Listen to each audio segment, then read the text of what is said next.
Everyone. Show today.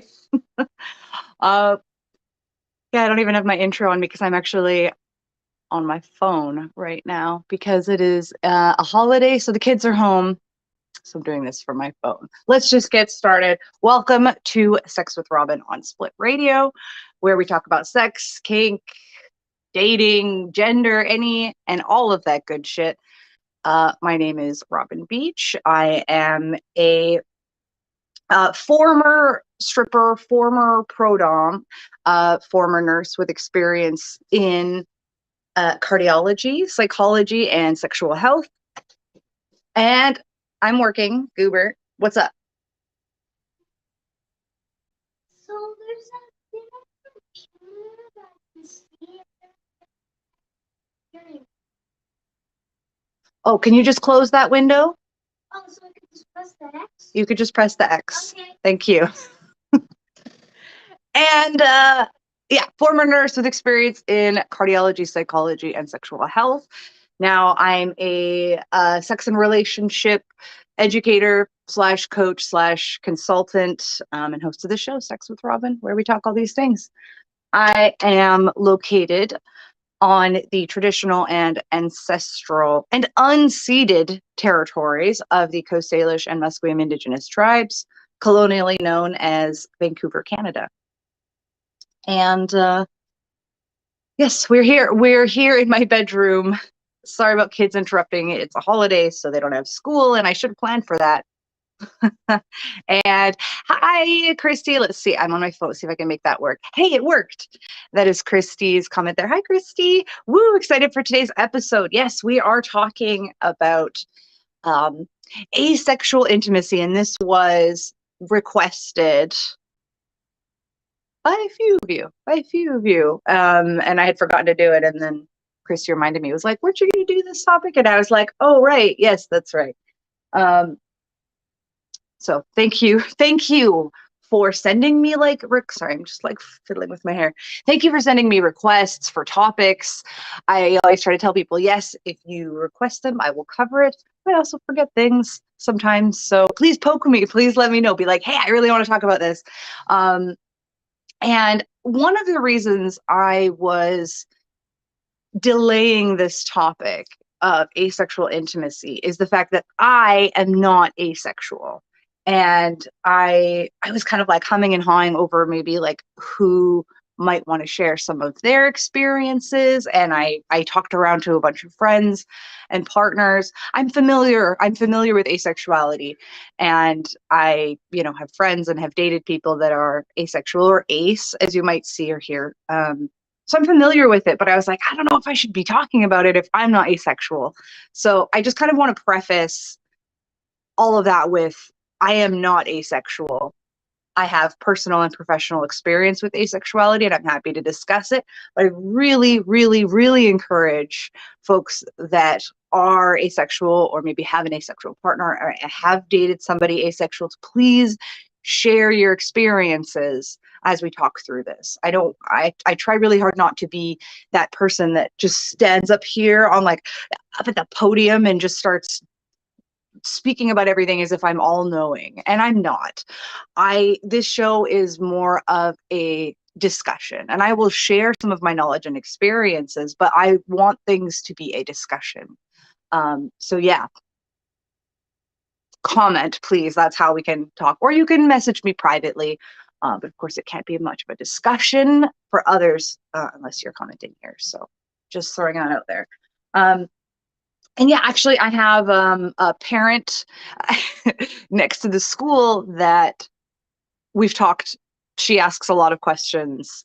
She has, a kid in her family that is trans. She has, she has kids that ask sexual questions, and she'll text me and we talk outside the school. And she recently asked me about a kid in her family that says that they're ace, and she was like, I don't even get asexuality. And I a lot of people don't, so I'm like, yeah, let's talk about it, let's normalize this shit. And I will admit that I, for a long time, I didn't know asexuality was a thing. I'm talking in my like my younger years, my teens and my early 20s. I was like, one of my absolute best friends growing up, probably the person I've, yeah, been friends with the longest in my life that isn't a family member. We met in grade 7, like right after we moved here from Alberta. And we're still friends. Uh-oh, I'm having issues with streaming. Am I freezing? Oh, my computer or my phone says I'm struggling with signal. I hope it's all okay. I hope I'm not freezing too much. Please let me know if everything's okay. Okay, so my friend, I won't say her name. Um, for the longest time in our little friends group in high school, we would talk, we would talk about sex. We would ask each other questions about sex or ask each other, because we'd confide each other about these things.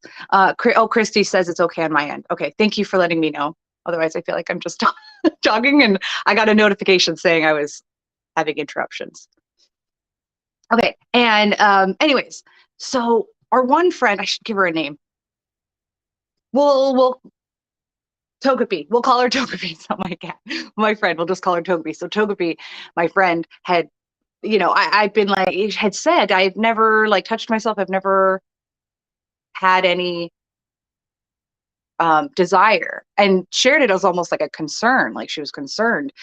Like, is there something wrong with me? And so in my late teens and early 20s, no joke, I was giving her like erotic literature. I was, giving her magazines. I was trying to like find something for her because she was like, oh. And I'm like, that she'd never experienced any kind of sexual excitement. And so for years, I was like giving her different materials and toys and stuff and be like, does this do anything? Does this do anything? And I'm like, maybe you just got to find.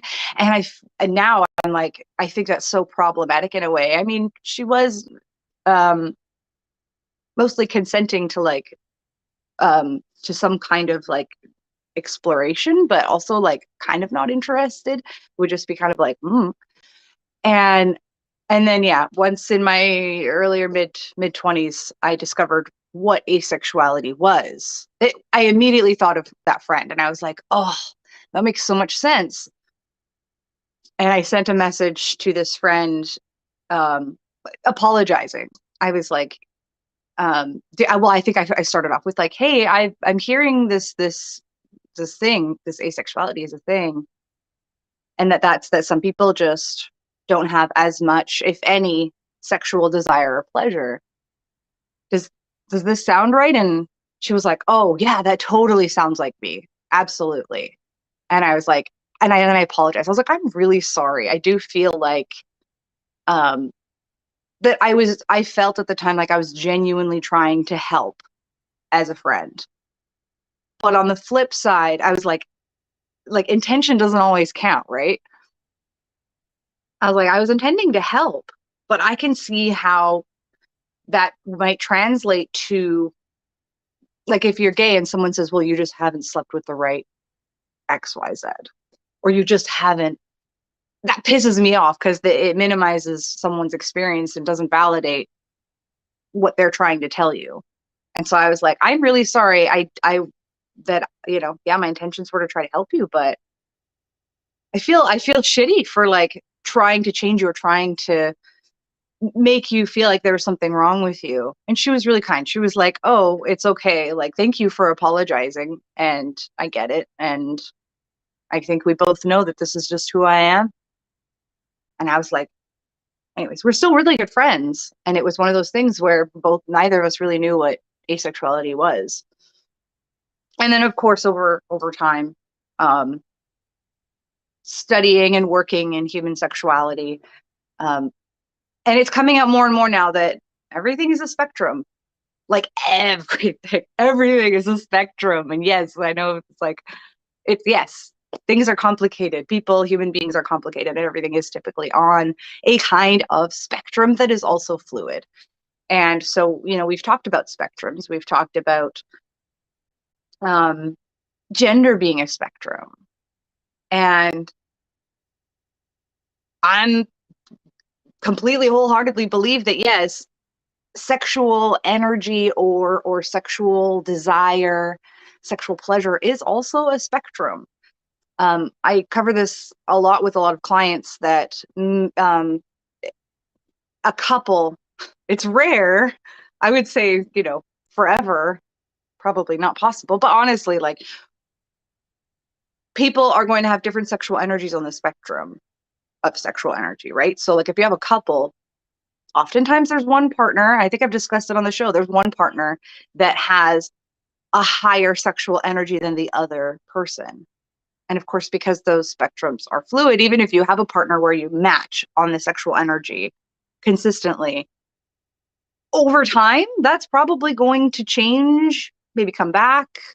We all, how many of us, how many of you just listening have felt fluctuations in sexual energy, especially during COVID? I know I have. I would call myself a typically on the high spectrum of sexual energy. I'm pretty perverted, total slut. I have a lot of sexual energy, but that also fluctuates. And I feel like with COVID, it was like sometimes I'd be like, "Raw, I'm going crazy," and other times, I think a lot of times due to depression, I would just have like no sexual energy. So yeah, someone who's asexual is likely very low on the spectrum of sexual energy. Some people that are asexual have absolutely zero interest in sex or experience sexual pleasure, or even just sexual excitement. Like my friend, we'd said, she's like, I don't know what that feels like, what any kind of like sexual excitement or pleasure feels like. It's just not there. Others do, but maybe it comes in different ways, or maybe it's more rare. So I just want to make sure that people understand that if someone is asexual, that doesn't mean that they might not engage in something sexual, or that sometimes they might masturbate. It just might be rare, or something like that. It's just really low on that spectrum. It doesn't mean absolutely zero. I got a comment here from Christy, and I'm gonna just tap on that. I'm on my phone again, so thank you for your patience. Will it show all of it? Yes. Christy says, this is one of my favorite things about being poly. I'm in a relationship that's asexual. I get to experience this amazing relationship, but also seek outside fulfillment, in quotes, if I need it. Yeah, yes. Nail on the head. That is something I actually discuss a lot with clients that are having a major imbalance in sexual energy in terms of a relationship. My next question would be like, so are you monogamous? Because it's going to be a lot, I think a little bit harder to navigate if you're monogamous. I do think it's a little bit easier um, and I'm not saying one's better than the other. Okay. I think teach their own. I don't think monogamy or non-monogamy is better, but that is, I think, in the pro column of non-monogamy is that whether it's sexual energy or even like certain sexual activities, you don't feel as pressured to engage in something that your partner really wants or needs because they can get it elsewhere.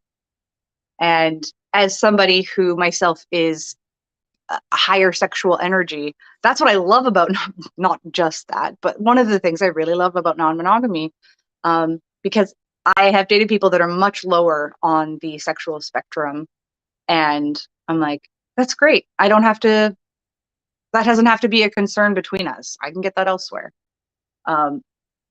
So yeah, thank you for sharing. That is a nice thing about non-monogamy. And correct me if I'm wrong, because I don't want to overgeneralize, but I am seeing a lot of asexual or ace folks in the non-monogamous community saying that's what they love about the non-monogamous community, is that they're like, I can have a partner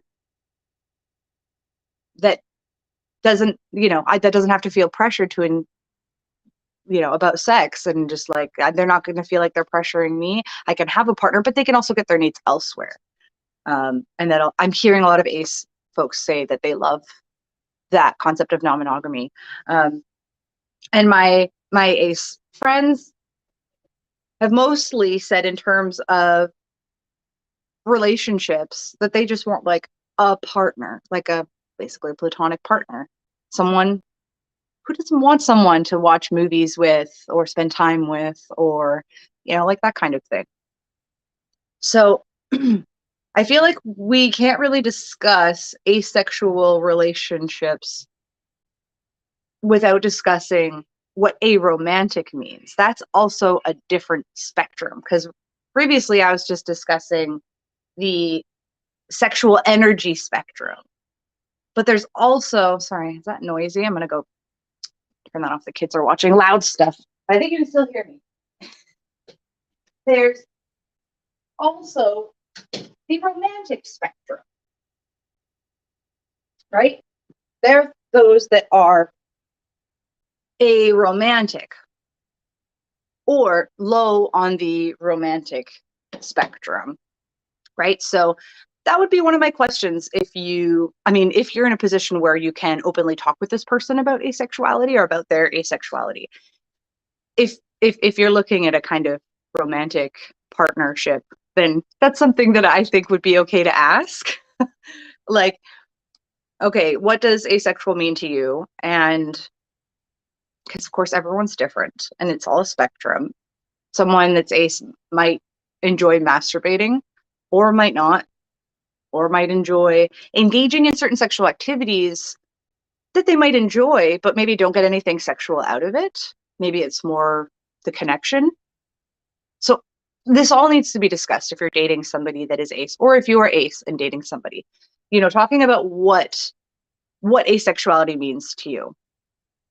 And then there's the spectrum of romance, because you can feel romantic feelings without feeling really sexual about it.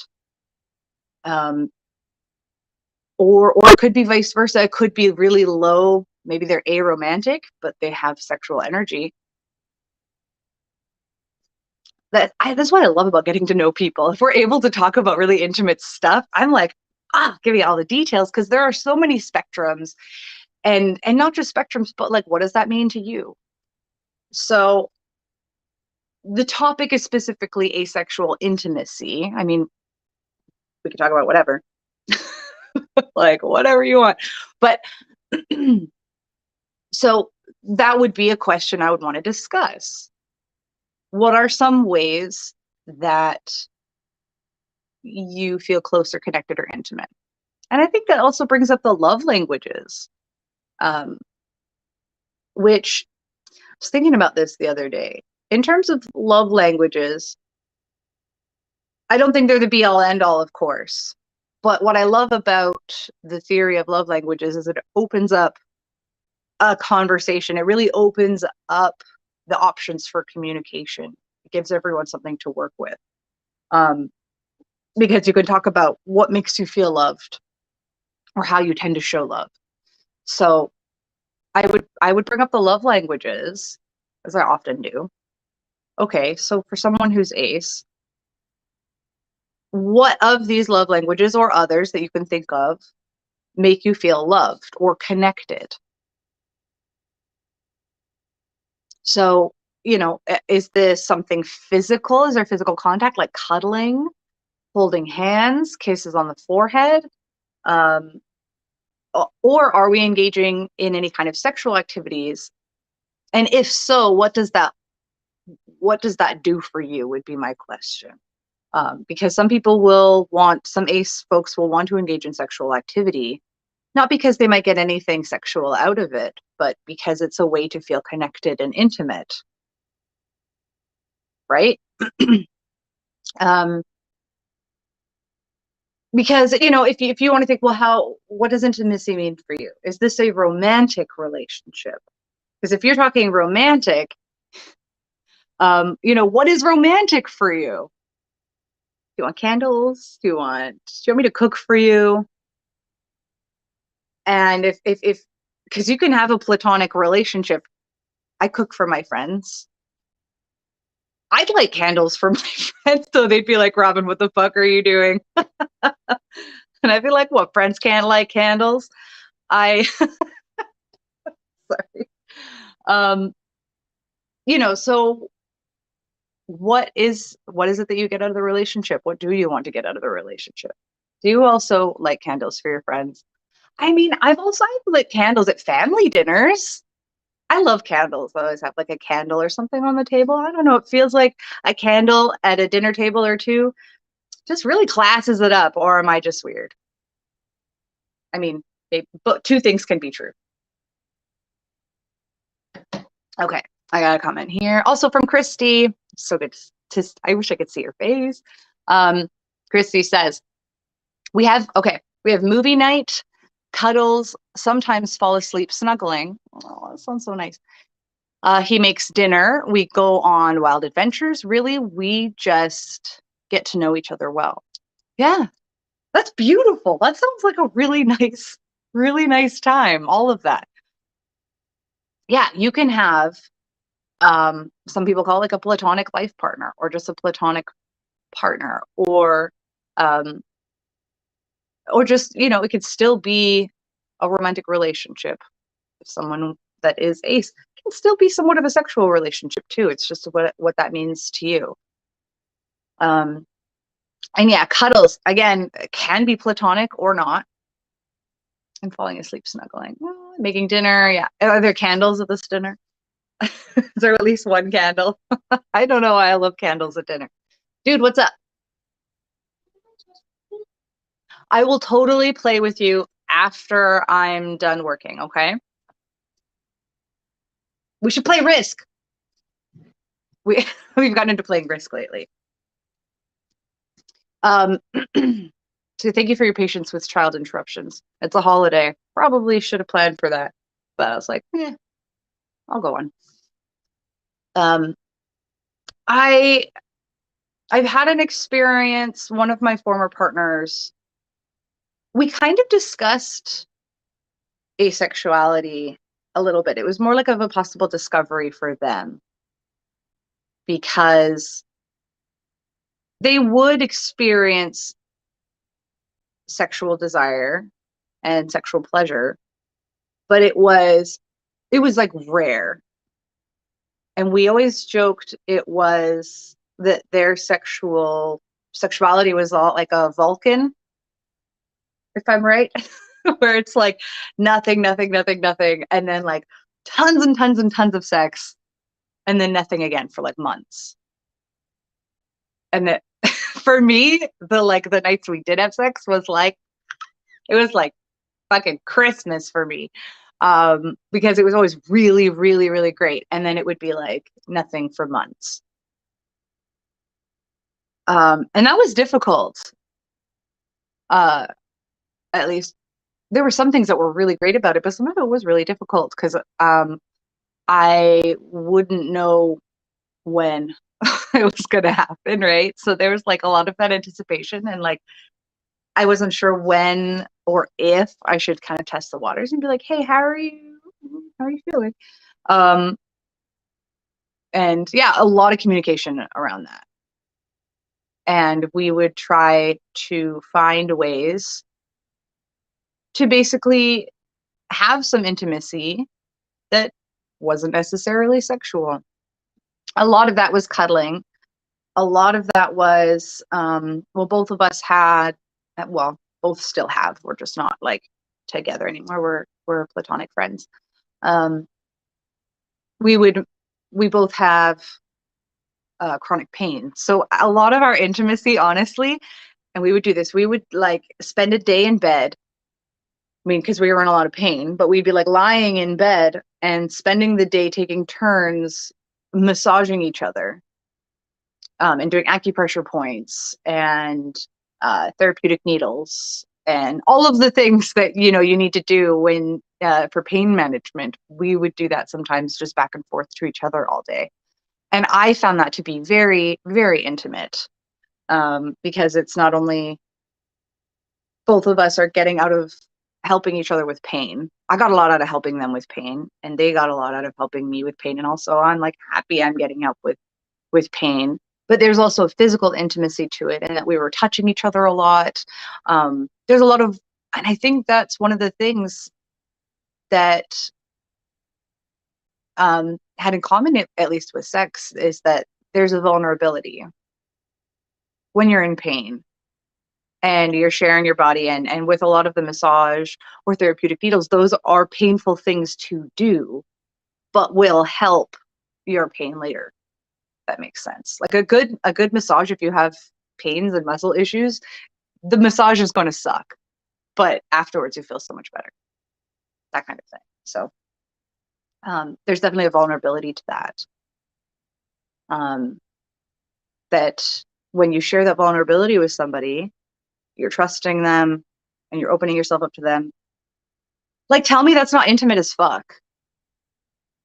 I think it totally is. Um, there's many different forms of sexuality, and Brandon was just sharing with me. I really wanted him to come on the show, but he needs to sleep. He's got D&D, so he needs to have his sleep.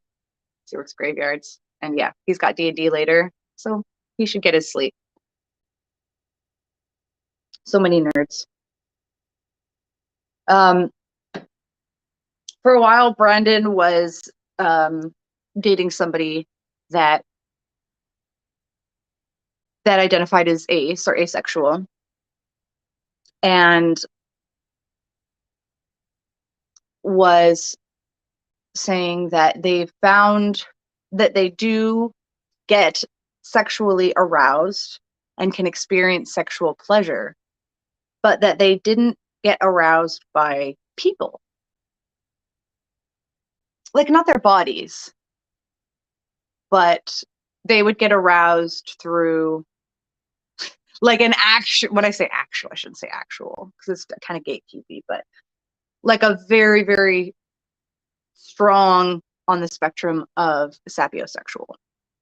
Someone very high on the sapiosexual spectrum. And sapiosexual means you're turned on by intelligence. And so this person was quite deep in that, where it wasn't like, ooh, that kind of turns me on when you sound smart. It was like, when we get into talking heavy physics, I get aroused. Like, so and I'm like, that is so cool. And yeah, so they would get into really deep, fun, sciencey conversations, and this person would get really aroused and might masturbate. I'm like, that is so cool. I definitely know people that have felt asexual towards people, but was aroused by food. That's actually a pretty common one. By eating or by watching others eat. And was like the only time they would get aroused.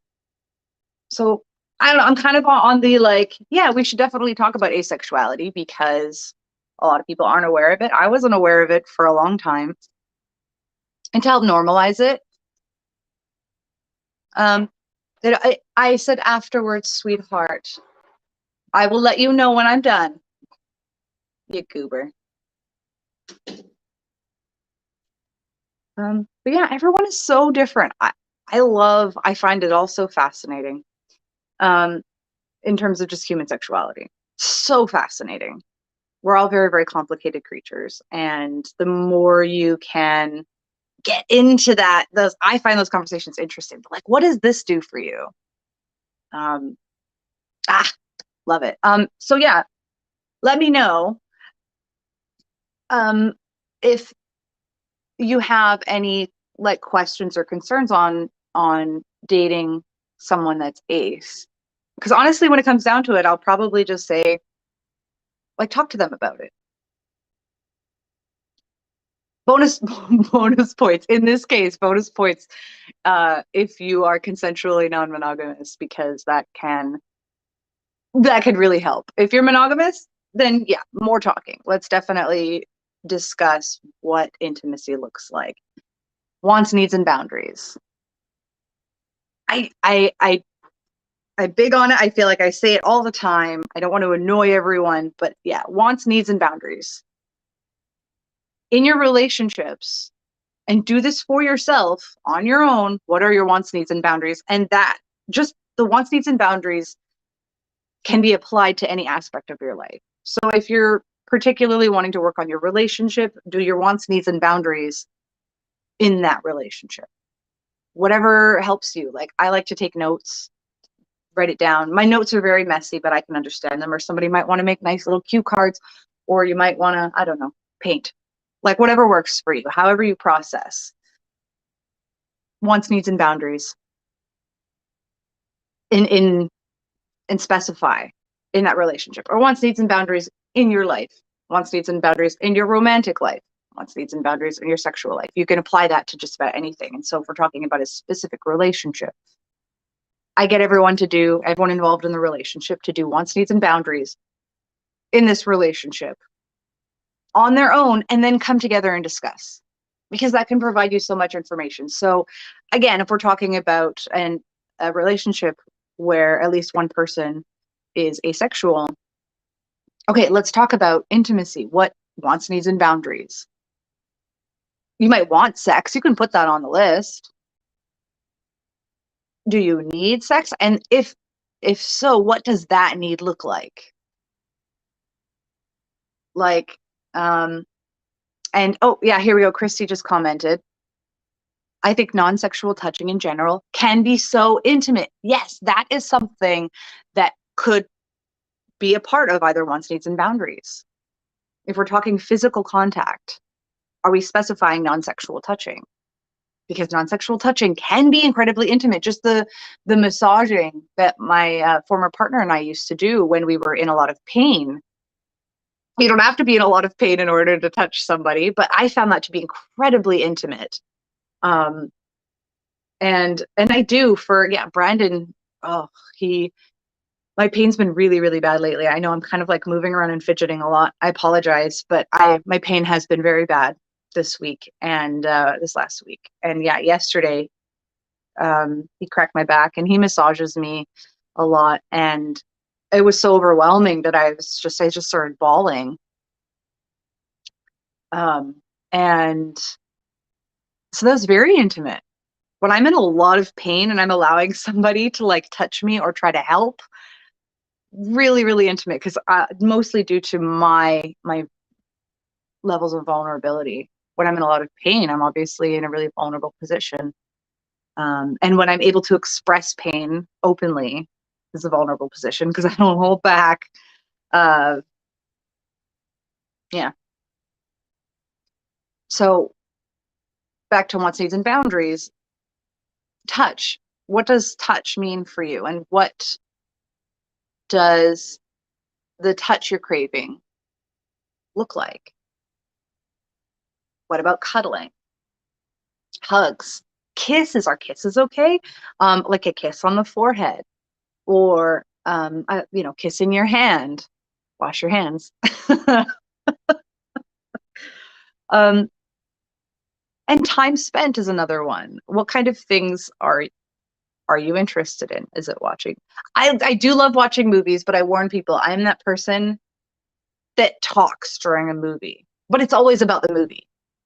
Like, I'm not just like talking about other stuff, but I'll be like, hey, what do you think about what do you think is going to happen? Or I'll say, like, you know what, I bet this is what's going to happen. Oh, this kind of character, way too kind. They're totally going to die. They're way too trusting. Like, I watch a lot of horror movies. I like to talk. And I warn people, like, if we're going to watch horror movies, I'm going to analyze, I'm going to make predictions, I'm going to yell, no, you idiot, don't do that.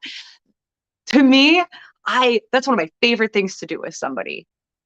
Especially, I'm valuing that more since COVID, actually, because I love horror movies. I love watching movies or TV shows, and I've been by myself, and I'm like not getting the same out of it as when I'm with somebody and able to, because I want to hear you do that too. I want you to go, no, they're totally going to live. That person is trusting, but you can tell that the way he's, I want to have those conversations. That's one of my favorite things about movies is like analyzing the story or the characters, or sometimes the, cinematography or the acting. I'd be like, oh, that would be a rough scene. So if that annoys the shit out of you, then don't watch movies with me. Or at least warn me and I could try to shut up. But I've realized over COVID that is a really intimate thing that I miss. It's a way that I really love to connect with people because it's something I'm passionate about. Um, and so watching a movie by myself and talking about it with my cat, which I do, it's not the same. Do enjoy doing puzzles together, especially for a lot of the, the Ravenclaws out there or the sapiosexuals. Do you like doing a puzzle together? Do you like, what is it you like doing? Wild adventures, I believe Christy mentioned. Wild adventures. I love how vague that is because that could mean anything. What is a wild adventure? Are you talking like hiking? Or a wild adventure could be getting in a car without any idea where you're going. Let's just go driving and see where we end up. I went on my mom and I used to go on wild adventures, and this is the kind of intimacy, obviously platonic intimacy with my mom. But when I was a kid, anytime there was a rainbow that we could see, my mom would be like, get in the car. We're going to go try find the end of it, which is such a special memory for me. And I think of it every time I see a rainbow. And we drive around trying to find the end. And every time you get close, suddenly it would disappear and you'd see it over there, obviously, because you can't actually, you're going to get me ranting. I swear I finally found the end of the rainbow. Kathy can confirm this. When we were driving to Portland, it was the brightest rainbow I'd ever seen in my life when we were on the highway. And I was losing my mind trying to still drive. And I'm like, it was a double rainbow. It was the brightest rainbow I've ever seen in my life. And then we were driving on the highway and it was like the van and everything was orange for a moment. And then it was gone. And I'm like, we just totally went through a rainbow. And Kathy was like, I can't believe that just happened. So I got to call my mom, tell her about that. Going way off. Because honestly, I don't know what else to say in terms of asexual intimacy other than talk about what intimacy means to you. What are your wants, needs, and boundaries in the relationship? Recognize that every single person is totally different, very unique.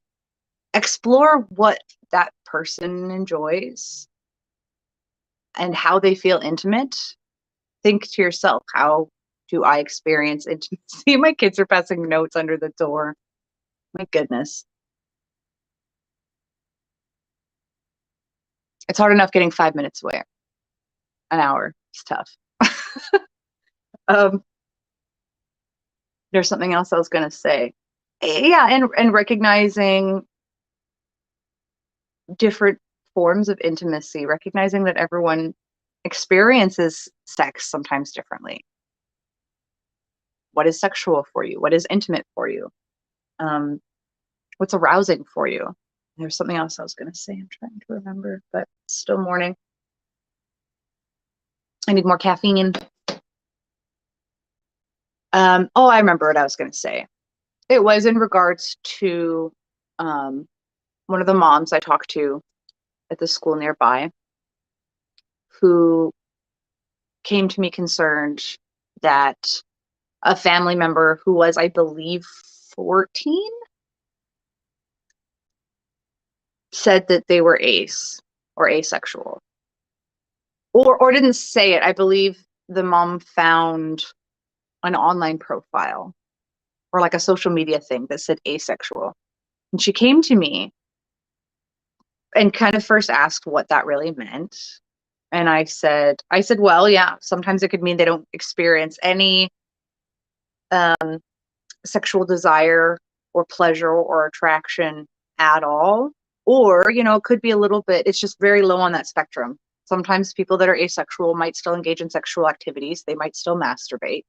But it's typically quite low on the sexual energy spectrum. And then this was her next question, which I could tell she was really wanting to ask. And she goes, but they're only 14 years old. How could they possibly know? And I get questions from parents about that, but maybe not about asexuality. And I'd say, yeah, compare it to the question of, well, this kid says they're gender neutral or they're trans. How could they possibly know when they're so young? This kid says that they're gay or they're queer. How could they possibly know? And I'm over here like, is not your job to tell somebody whether or not they're ace, regardless of their age. Okay. Especially because of age. All we can do, because yeah, you can know at that age, but you know what? People are fluid. People might change, because you also hear adults say that about kids. Well, what if they change their mind? Then they change their mind. And that's okay. Dude, I'm almost done. Please stop. Reaching under my door. You're 8, goober. It's as, and I'm just going to say this as a parent, it's not my job to know what my kids, who my kids are in that state. Like, it's not my job to know whether or not my kids are trans. It's not my job to know whether they're ace. That's not my job. It's my job to support them. It's my job to give them space and resources for self-exploration. It's my job to be somebody that they can come to ask questions or to talk about these things with. That's my job. So if, yeah, and I tell parents this all the time, if a kid comes to you and says, I'm ace, or I'm trans, or I'm queer, or I'm whatever, you say, all right. And you take that as the truth and you make sure they know, hey, is there anything I can do to help support you? What can I do to support you? Thank you for coming to tell me. I'm really, really touched that you felt you could come to me. Thank you. That's what you say. And you ask how you can support them, because that's your job. It's not your job to say, well, how could you know that? Or you're too young to know that. Or what if you change your mind? And if they change their mind and it's something else, you say, oh, okay, that's the new state. You accept what it is that they say about themselves. And that's whether or not they're a kid or an adult or someone elderly. It's never your position to be like, well, no, you're not. Or how could you know that? That is not open, nonviolent communication. They're not going to want to come to you if you're going to question something that they're trying to share with you about themselves. You accept what they say and offer, as a parent, offer resources and allow them to explore, which is scary. It is scary, I'll admit, because I'm like, oh my God, the world is so scary. But, you know, if we're looking like Marlin in Finding Nemo, but he says, I promised I'd never let anything happen to him. And well, Dory's like, well, if you don't ever let anything happen to him, then nothing's going to ever happen to him. Something along those lines. Excuse me. Got a comment here. Oh, from Jamie. Hi. I thought I was ace, but I was just really uncomfortable with my body. So now that I am more comfortable with myself, it is a new journey of discovery. Oh, I'm so happy for you. That's that self-awareness, that self-discovery and exploration. That's like a beautiful thing. Good for you. That's awesome. And so, yeah, that's one of those things people can, and I've heard that, oh, I thought I was this, but I'm learning more. It's now this. That's awesome. I'm totally here for you. All of us are, you know, just trying to explore who we are. And that changes too. It's okay for things to change. You're not supposed to always be stagnant, right? My sexuality totally fluctuates. There has been a time in my life where I felt like I was a lot more homosexual and a lot less homosexual, like my sexuality. And at this point, I'm like, I'm pretty sure I'm just pansexual. I don't really care, but that fluctuates, and that's okay. Um, so yeah, thank you for sharing. And that is something that is a possibility. Yeah, some dysphoria of all kinds of being uncomfortable with our bodies or feeling can affect your sexuality as well. But that doesn't mean that somebody that is ace is necessarily struggling with something like that. They just might be ace. There's nothing wrong with it. So when someone comes and tells you, hey, I think I'm this. Be open, supportive, encourage self-exploration, celebrate self-exploration and self-discovery. Celebrate the shit out of that. What the fuck else are we doing if we're not trying to explore ourselves and others? I'm shrugging a lot today, but I am also in a lot of pain today. So yeah, those are my thoughts. Kind of just random rants. And thank you for sharing, everyone. Let me know if you have any other questions. We just have a few minutes left. And otherwise, I will, after this is done, I'm going to, it'll automatically be available on YouTube. But it will also, within always the next hour, I make sure that it's up on SoundCloud and Spotify. And if there are other platforms that you want us on, let me know, and I'll make sure it's on there if it's possible. Because I know I can't live stream on Instagram. That sucks. I am fully aware, but I am working, sweetheart. I will see you in 5 minutes. Someone save me. They're already driving me crazy. I love them so much. But we're going to go play Risk after this. After I put it on SoundCloud and YouTube. That's what I'm doing. And Togepi gets to hide. I'll show you. There's her kitty.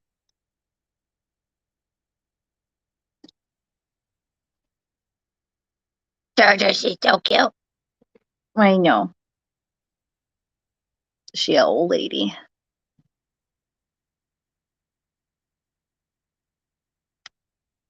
Oh, Christy's got a comment. Hells yes. I like to flip that around. How did you know you were hetero at that age? Oh, that is so good. I love that one. Yeah, totally. Totally. And I've flipped around the well, you won't know until you sleep with somebody. I've totally flipped it around when men have said, well, how can you know you're gay if you haven't, or you just haven't fucked the right dude, which I have. But not that they know that. People just make assumptions of like, well, how'd you know until you just haven't had good sex with a man, which I have. But I'll be like, oh, well, how do you know you're not gay? Have you ever had sex with a man? You probably haven't had sex with the right man. And then they get pissed off and I cackle. So, all right. Thank you so much for joining me. Oh shit. What are we doing next week? I don't know. It's a very long weekend. It's a 4-day weekend for us. So I'm just about ready for the kids to go back to school and summer's coming. Whew. All right. Oh, we got another comment here from Jamie. Hi, Jamie. All the stuff in the news, like you can't tell kids queer people exist. They're too young. Oh, yes. Don't even get me started. Especially in the United States, things are really, really, really fucked up right now. So yes, to all of my American loved ones, I don't know what to say other than I love you and I'm here. And yes, the entire world is watching in horror. Love you. But yeah, kids are too young. It's like, no, they're not too young to know this stuff. It's really fucking simple stuff. Like yes, human beings are complicated, but like, uh,